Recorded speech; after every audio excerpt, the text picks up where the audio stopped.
Hey, my name's Shawnshawn. I sell art on shawnshawn.co. Today we're going to look at Correa art.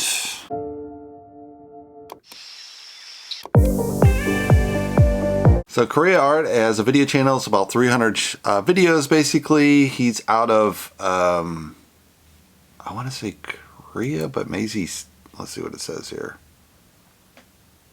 Oh, he's out of Philippines, okay. So Correa, you would assume, is from Korea, so a little bit confusing, but maybe that's his last name or his first name. His nice music intro.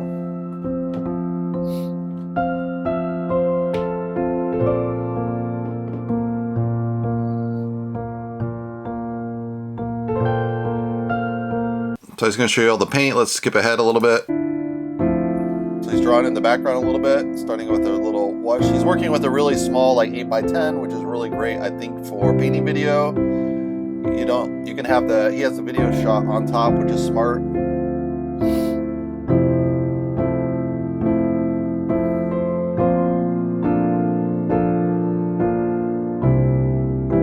He's kind of pre-blended, some really light colors at the top there.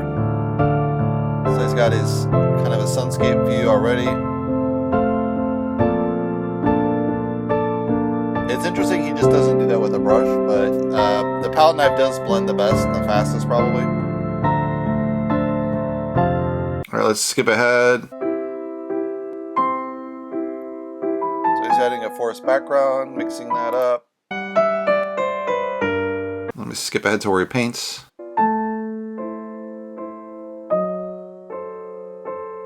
It's amazing he's painting a little tiny thing like that. I have a big one like this and I still run out of space, so I don't know how he's keeping his colors that clean in that one little tiny spot. It's pretty impressive. Especially considering that really dries fast in acrylic, but I think he's painting all in acrylic as far as I know. It's interesting as well, he hasn't filled in the whole background. I usually fill in the background first. So very good color combinations. Let's scroll ahead a little bit.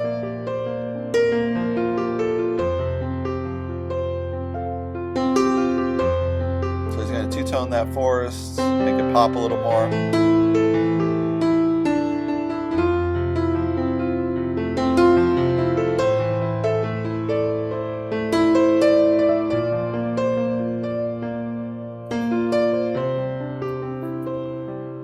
Alright, so let's skip ahead a little bit. It's going to fill that in.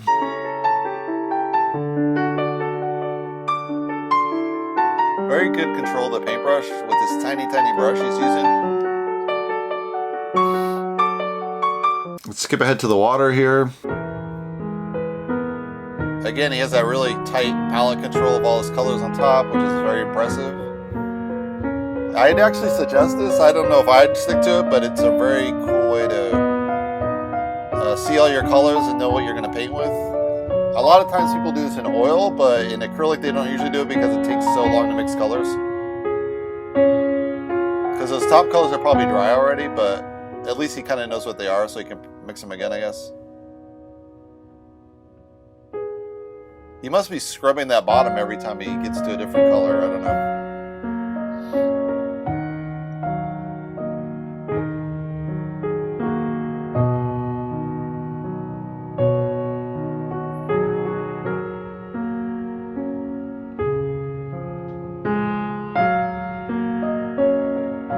Alright, let's skip ahead a little bit. So now it's gone from kind of a pond lake to more of a waterfall look.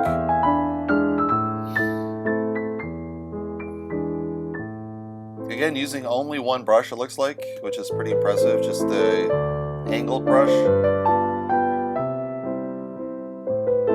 Let's skip a little more ahead. So he's texturing it up, adding a lot of variety to the water. Just little subtle changes between the blues. Obviously the rocks, he's two-toned them as well.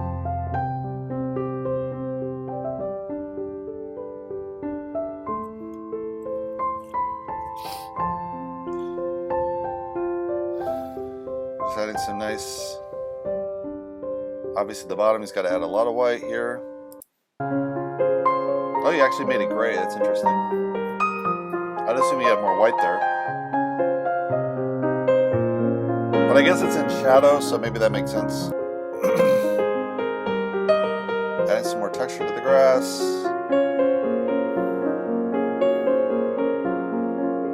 He's got a really good understanding of the color, and it fits within each of the areas. So that's the end. Gonna add some bright whites again. So that's pretty good. Let's go to the next one. This is how to paint white roses, acrylic painting, Correa art. That was a nice swipe where he swipes over his own thing. So he's gonna draw it in, start painting. Very, very dark background, which is okay. It's hard to paint on top of that though, but if you let it dry, it's fine. Because your colors don't tend to pop on top of this. Dark, dark background like that. I guess he just wants a blurry background kind of look.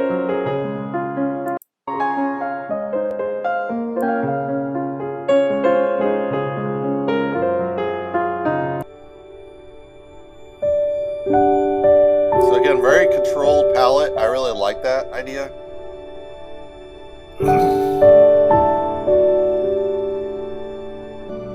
He's obviously using like classical music background, which is very typical in galleries. Is your stereotypical kind of sound. For this type of art, I think it makes sense. You wouldn't play like rap to this. For rap, you play to like graffiti, but not to this music. This style, you gotta play. Very chill, kind of jazzy music he's playing here. He has a very good understanding of the color and how he lays them next to each other, so you get a feel of what you want to paint in there. Which makes for a really good painting, I think. He's blending some of the colors in there. Nice pastel colors. A little bit darker.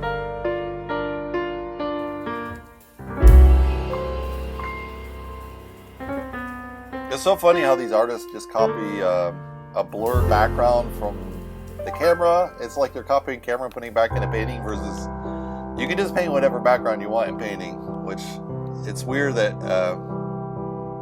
artists kind of go for this blurry, you only see this in the camera kind of look. You don't see a blurry background when you look at it with your own eyes. So I don't know how they get to this, but it's interesting how artists kind of take a picture, then reflect the picture versus interpret. But it does have a nice edgy, painting early look to it. Let's go to the very final here. It's a pretty decent rose. It's not my style of art, I would say, but very, good detail. So pretty nice painterly look. Let's go to the next one. It's called Acrylic Painting Morning Forest Landscape Correa Art.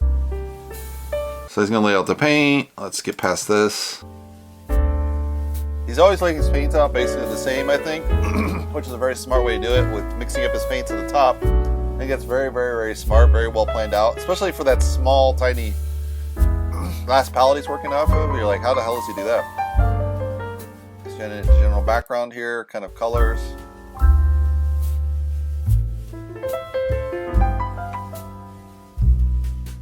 I've never seen someone do that in acrylic, because he's really using the paint like you would in oil, which is lay out kind of a pre-mixed palette. But very good, because then you know what you want to mix. Maybe he's watering this in between. He might just be painting really fast. So kind of nice forest scene. I don't really know like the light on the trees, but it looks a little too light to me. It doesn't look real. Now let's skip ahead a little bit more, guys. Okay, it's starting to come together. Again, he has kind of this gallery style music, which is fine, That's what they play in galleries, so why not? For this style painting, it makes sense. Just your classic landscape. Skip ahead a little bit more. The only thing I'd add is he should have a headshot in here. I think that would make it a much stronger video, because you don't identify with the artist. It could be any other painter doing landscape. You wouldn't know who Correa is. So we had a little bit of him talking about it, even if it's Korean or he's Filipino, so he does speak English, so he was on headshot every single camera. You identify more with the artist.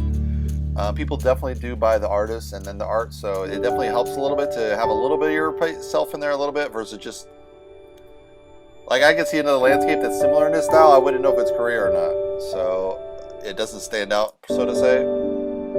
But I think the audience he's selling to is more just like, give me a landscape, I want to put something pretty on the wall kind of thing. So that's fine. Again, really great palette. It always seems like he's using the same brush too. It's like, how do you use one brush for the whole damn painting?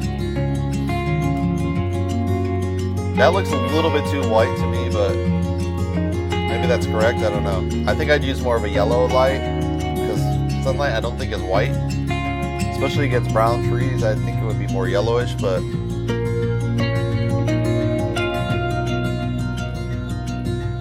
I really like those little tiny highlights. It really makes the painting pop, that you got a really bright scene. Let's skip to the end here. So that's pretty cute. Let's see his website. His website is only an Etsy store, which is fine. The problem is, oh, it's John Raul Correa. Now we know his full name, John. So John Raul maybe sounds like a better painter name than Correa, but Correa's fine. So you have a Etsy website, that's fine. Etsy's a popular art website. The only problem is you don't have any blog control. If Etsy dies, you're done. I've had a Google Plus site, that's gone. I have a Flickr site, that's fairly low down the list now. These sites do go away. I've had a Friendster account that disappeared. So you can put a lot of work into these social media sites or even art marketing style websites, and it changes depending on who's more popular or not. And as you move, you might lose some of your audience because you have the fans on that website and then they die, they have to go find you again. So this is a real problem of not having your own website to kind of redirect them if you want to other social media. So I would highly encourage John to get a website of his own. He can sell from Etsy still, obviously. That's, you know, working for him. So do what works, obviously. There's no problem in using Etsy. But yeah, develop your own website. I think it's a little smarter because long term you can put the videos, little clips of introducing yourself, a little bit of the backstory. If you ever get to a higher level, you're going to want a website. So I think that'll really help. But he's doing pretty well. He's just started out, got some website, 40 sales. So good to John. Go check him out if you want to learn how to do your basic landscape and how to use a palette correctly. If you guys want to subscribe, you can subscribe below. And I'll see you in the next Artist React video. See you guys.